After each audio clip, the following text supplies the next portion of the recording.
Yo creo que podemos verlo como dos cosas, como resultado de una muy buena campaña, pero también como resultado de un muy buen gobierno. Claro. Y el hecho de que la gente sí reconoce que hay cosas que quedan por hacer, pero a quien le depositó su confianza para hacerlas fue pues a Claudia Sheinbaum. En ese sentido, tanto el presidente López Obrador como Claudia Sheinbaum se llevan su parte de gran capital político en esta elección. Sobre la campaña en específico, a mí me parece que Claudia Sheinbaum aplicó, digamos, una regla de oro, que es no intentar ser quien no es. Eso es todo lo que... Yo creo que eso es lo que explica el gran triunfo de su campaña. Si ella es una persona seria, pues se mostró seria, ¿no? No estaba tratando de hacerse la chistosa, ni de hacerse la que viene del pueblo más recóndito. O sea, ella se mostró tal cual como es y la gente aceptó esa candidatura como algo, la persona a la que le va a tener la confianza. También creo que hay que darle su crédito a la oposición. Tuvo la campaña más errática y más catastrófica que se haya visto por lo menos en los últimos, 30 años. Antes no hacían campaña, pero es una campaña que se fue improvisando, ¿no? Que veíamos que en las mesas de los lunes les daban la línea de lo que tenían que hacer y lo hacían. Y cada vez le salía peor y peor. Entonces yo creo que no solamente el voto masivo que respaldó a Claudia Sheinbaum, no solamente es un voto de confianza a ella y de aprobación a las políticas del presidente, sino también es un voto de repudio a esa ala conservadora que durante 6 años se la pasó insultando a la gente, llamándola de ciega, feligreses, ignorantes, etcétera. Y también una parte de ese repudio también fue lo que se vino a mostrar a las urnas. Yo lo que veo es más bien la generación de un grandísimo consenso alrededor del obradorismo. O sea, nunca, digamos, ahora estamos en una proporción de 60-40 más o menos, ¿no? Y por otro lado también pienso que una cosa que a veces se nos olvida es la altísima politización de la gente, que ha sido a fuerza de un montón de participación democrática durante todo el sexenio. A la gente se le ha llamado a votar en consultas para juzgar presidentes, para revocación de mandato, para el aeropuerto, para el proyecto de nación. A la gente se le ha consultado para un montón de cosas y a toda ha sido convocada y ha participado. Eso moviliza a la gente en la calle, ¿sabes? Y hace que se sienta parte de un proceso, que no se sienta nada más como el espectador que va y deposita su voto para que alguien más gobierne, ¿no? Sino que se siente un verdadero actor político y un actor pues en todo el proceso democrático. Y eso yo creo que tuvo una gran influencia en generar ese grandísimo consenso, que es lo opuesto de la polarización de la que hablan. Los programas sociales ciertamente le cambiaron la vida a la gente, ¿no? O sea, 35 millones de hogares reciben programas sociales, en fin, o sea, esto sí es es un gran cambio en la cotidianidad, pero no es lo único que explica el cambio en la calidad de vida de muchísimas personas.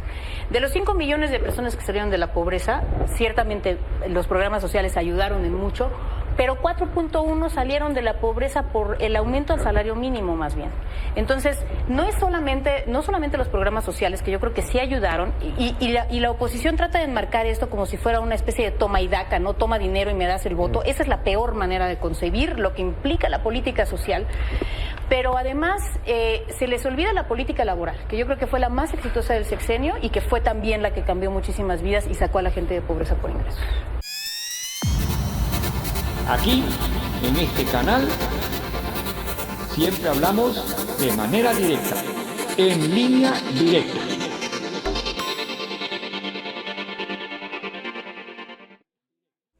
Ya han pasado poco más de 8 días de las elecciones. Ya estamos prácticamente teniendo el resultado casi de todos los estados, etcétera, y etcétera, y etcétera. Sin embargo, existe una pregunta que permea mucho, sobre todo en la oposición. Los fachos todavía no encuentran respuestas a aquel cuestionamiento. ¿Por qué ganó Morena? ¿Por qué ganó el movimiento obradorista? ¿Por qué ganó Claudia Sheinbaum? No lo asimilan, no lo tragan todavía, no lo entienden todavía, ¿no? Ya pasó el 2 de junio y es la hora que no se nos destraba la quijada y pues con toda razón. Las pasiones incendian, los amores consumen, la esperanza es carísima, las sospechas carcomen, el engaño noquea, la impotencia mata. Muchos millones acudieron jubilosos a las urnas para votar por la salvación de la vida democrática de México, por un país con contrapesos, rendición de cuentas, por el Estado de Derecho, pero también a la misma hora y en las mismas urnas acudieron disciplinadamente millones de mexicanos para votar para que todo se quedara igual, para que nada cambie, apostándole su resto a lo peor que se va a poner. Y claro, pues sí, es frustrante, doloroso. Y Andrés Manuel se ufanaba en su chingada mañanera, decía, los que votaron contra nosotros todavía andan pasmados por los resultados, todavía no se enteran ni de lo que pasó. Y ahí sí, me vas a perdonar, primo hermano. Lo más cabrón es que sí sabemos qué pasó. Ya sabemos que tus años en el gobierno te sirvieron para 3 cosas, Andrés. Destruir con saña la estructura que mantiene en pie al país, como si quisieras tú refundarlo a tu panzona imagen y semejanza. Pactar a la buena o por la mala con los ejes del poder económico, el mediático, el militar y el criminal para apropiarte de los alcances e influencias que solito no puedes tener. Y la tercera, armar el ejército electoral más cuantioso y poderoso del que se tenga memoria a través de la justicia social, que acabaste pervirtiendo como las croquetas útiles del bienestar. Óyete nada más, al diablo con sus instituciones, abrazos no balazos, separar el poder político del económico, ya acabamos con la corrupción, las fuerzas armadas regresarán a los cuarteles, por el bien de todos, primero los pobres, y la clave de toda la elección, amor con amor se paga.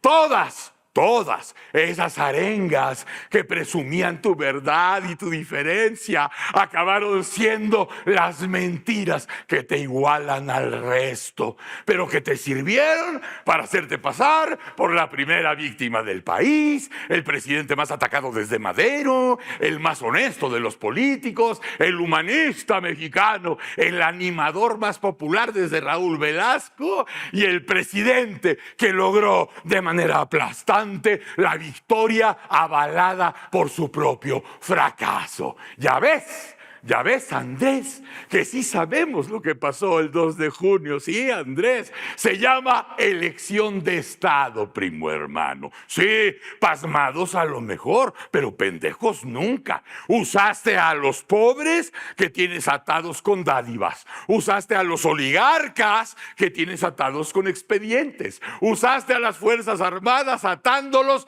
con negocios. Usaste al narco atándolo con abrazos y territorio. Usaste al miedo, que siempre te viene como anillo al dedo.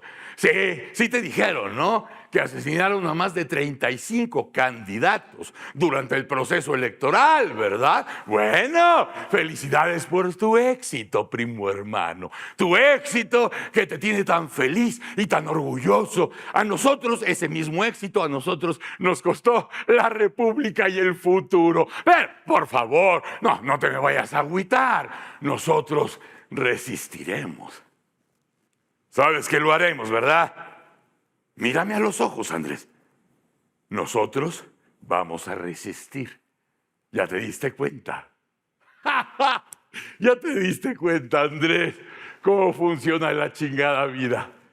Sí ganaste. Sí, ganaste cabrón, primo hermano. Pero ganaste igualito que como alguna vez te ganaron a ti. Ganaste reviviendo el haiga sido como haiga sido. ¡Felicidades! ¡Un abrazo, Andrés! ¡Órale! No le hace muy buen servicio a la descripción del perfil de los votantes mexicanos estas hipótesis. Sí, ¿por qué? Porque quiere decir que son comprables. Quiere decir que Eso es lo que como quiere los decir. votantes en todos los Usted países se del votó mundo. del bolsillo. Es que eso quiere decir. En todos los países del Quiere mundo. decir que son engañables por una narrativa polarizante. Quizás subestimas lo que significa ese dinero en el bolsillo. Bueno, no, lo que quiero decir es que no le hace mucho servicio ni a la calidad de la causa de López, ni a la calidad de las razones de los votantes. Porque si es porque te dan tu dinerito, bueno, entonces, la verdad, pues digamos, eres un ciudadano, vamos a decirlo así, de muy baja intensidad. Mira, yo cada vez tengo más la impresión que esto fue un asunto estrictamente económico, de dinero en el bolsillo de la gente más desfavorecida, que son un 30 y pico, 40% de la población. Sí. Dinero que viene de los programas sociales, indudablemente, del aumento del salario mínimo. Correcto. Y los salarios por consiguiente, de las remesas.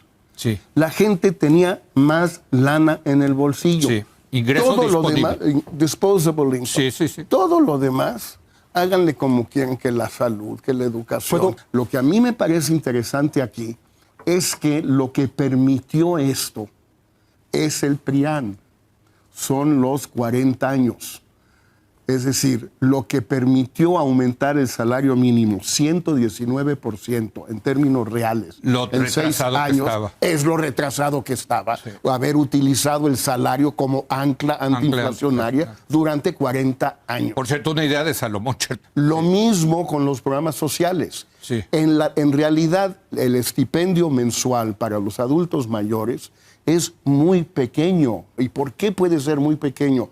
Porque el ingreso era tan bajo que ese pequeño ingreso, que no pinta en términos macro, sí pinta enormemente para cada persona. Esto se parece como una gota de agua a lo que sucedió en Brasil. Dilma era terrible, pero terrible. Fue reelecta, electa y reelecta. Bueno, y luego la corrieron. Para eso, pero es esa parte. Fue electa 2 veces. ¿Por qué? Por la Bolsa Familia y por el aumento del salario mínimo en Brasil. ¿Por qué votaron por un partido que si acaso gana, nos vamos directito al autoritarismo? ¿Están locos? ¿Son masoquistas? ¿Son conformistas? ¿Fue porque los acarrearon o fue por lana? Creo que sí. En muchos programas rescatamos estas opiniones. Vean ustedes a Viri Ríos, quien hace una explicación magistral de esa pregunta. ¿Por qué ganó Morena? Desde 1997 se nos dijo que éramos una democracia, pero lo que no se nos dijo es que éramos una democracia muy excluyente, una democracia en donde los salarios no subían, una democracia en donde los trabajadores no estaban representados. Y me parece que eso es lo que realmente explica el triunfo contundente de Morena, que este fue el primer gobierno en tomarse en serio la agenda laboral, duplicar el salario mínimo, triplicarlo en la frontera. Observamos un decremento histórico en la pobreza laboral, un decremento también el mayor en 16 años en la pobreza general.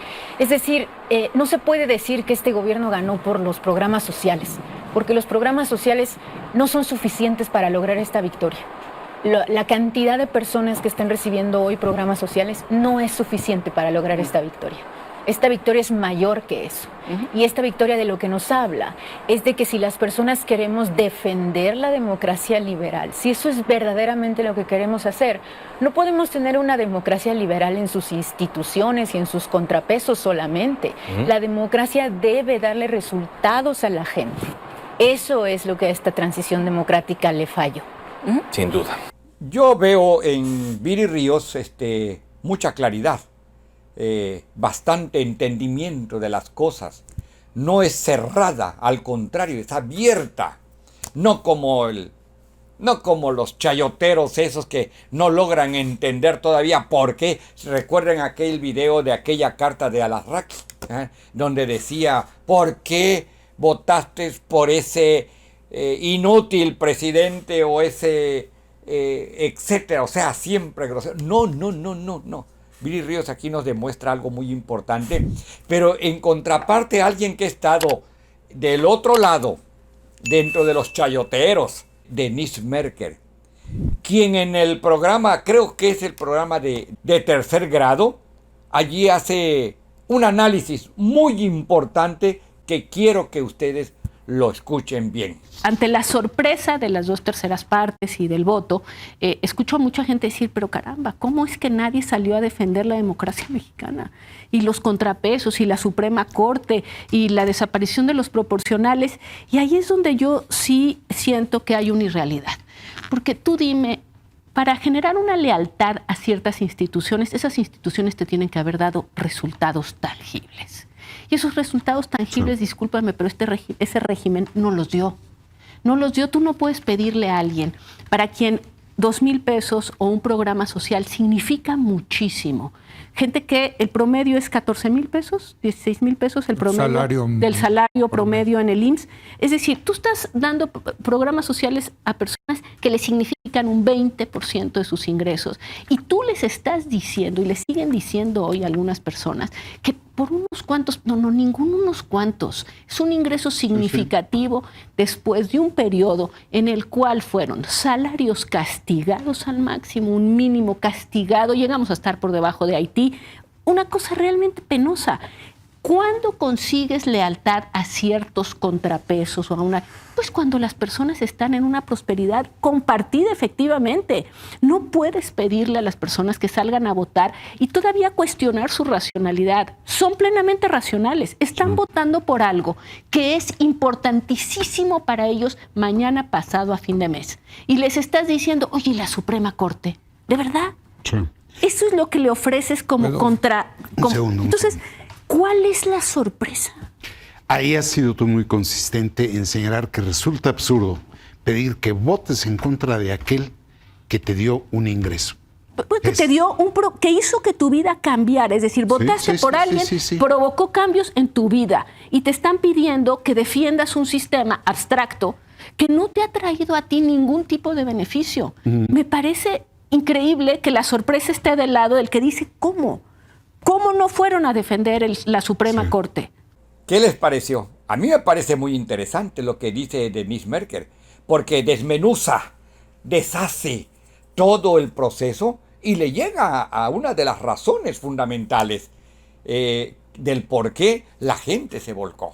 En el caso de Viri Ríos se identifican. En el caso de Denise Merker es porque entienden que ha cambiado sus vidas el proyecto actual. Pero quiero que escuchen esto en uno de los programas más nefastos que yo conozco. El Atypical TV con este nefasto de Carlos Cacarraqui. Aquí está en la mesa Eduardo Videgaray, que es hermano del Videgaray, aquel que fue un funcionario de alto nivel de Enrique Peña Nieto. Pero Eduardo Videgaray, yo quiero clasificarlo como un hombre más... No voy a decir que es obradorista, no, pero sí tiene entendimiento de lo que es. Y vean ustedes qué le contesta a esos nefastos. Yo pienso que México necesitaba cambiar de rumbo. Yo creo que sin López Obrador en eso estoy algo de acuerdo, terrible hubiera pasado en México porque ya había un descontento social muy importante. Hasta ahí vas bien. Y creo que las tesis de las que él partía, su análisis de lo que era México era increíblemente atinado.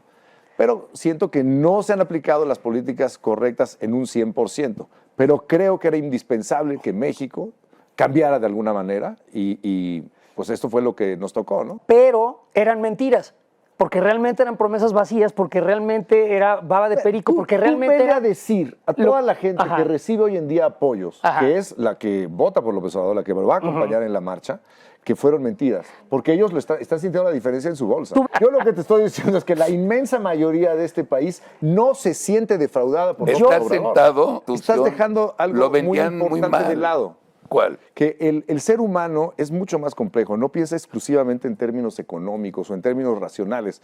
La política es un tema totalmente emocional. Absoluto. Y la gente por primera vez en muchísimos años se siente reivindicada, se siente representada en el gobierno. Ahora sí está uno de nosotros. Sí. Puedes tú darle todos los argumentos racionales, ya tenías estos presupuestos, ya había esto y esto, y la seguridad sigue de la chingada igual que antes, pero esa sensación de reivindicación que tienen los más pobres, que son la gran mayoría de los mexicanos, no la conocían y la están disfrutando. Y no hay argumento racional que les puedas tú dar para quitarles esa emoción. Sí, te puedes pasar diciendo todas estas cosas, esos datos económicos. O sea, nos esas jodieron, cifras, nos jodió, pero nos no robó. han entendido Le robó a usted que pague que impuestos. las decisiones políticas que toma la gente al votar lo y al entiendo. apoyar no parten de la economía ni de la racionalidad. Por eso Parten tenemos de un la presidente emoción. Y entonces tanta ira que vierten ustedes, lo único que provoca en la mente de quienes están escuchando, que podrían cambiar de opinión, es cerrarse.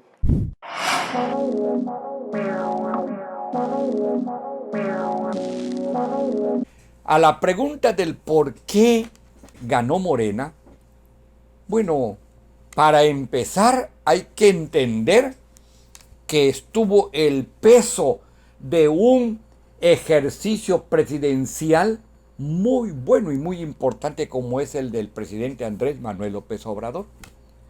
Para Alasraqui, para otros tipejos como él, no hay nada bueno que se haya hecho.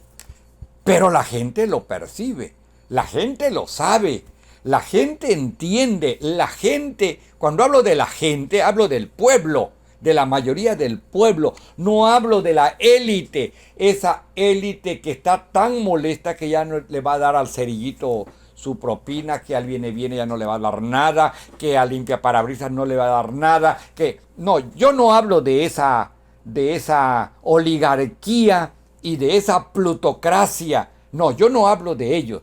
Yo hablo del pueblo, de la mayoría del pueblo que hoy se siente representada, se siente identificada, se siente que ha tenido muchos provechos, tanto en los programas sociales como en el aspecto de reivindicación de derechos que nunca tuvo con el priismo y que nunca tuvo, menos con el panismo, no lo tuvieron.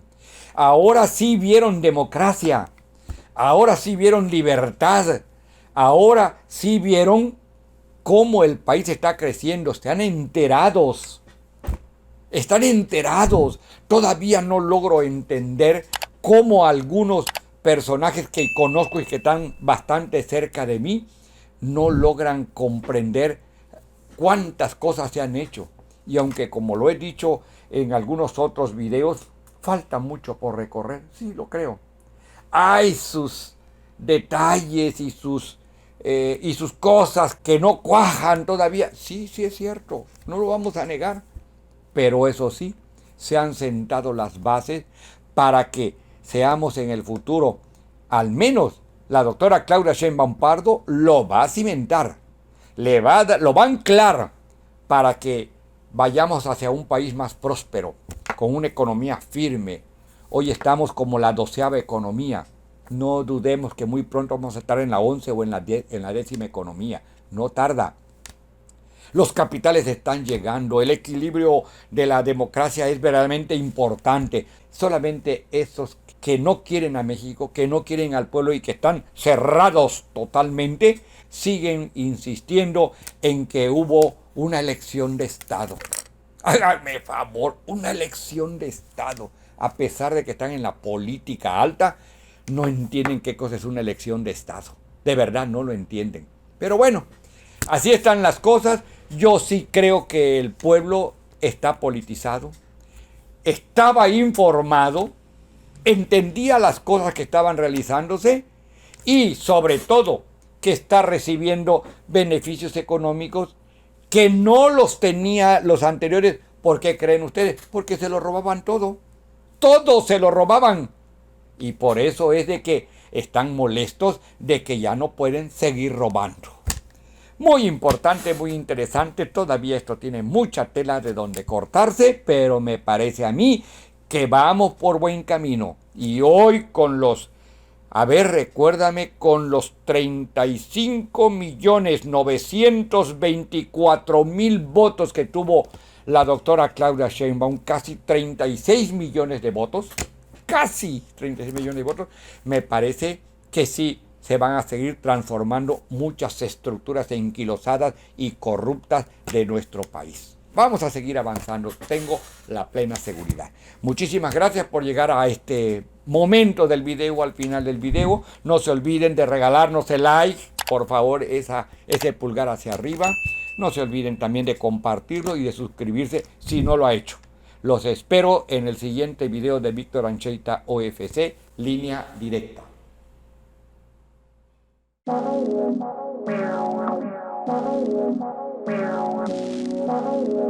Meow.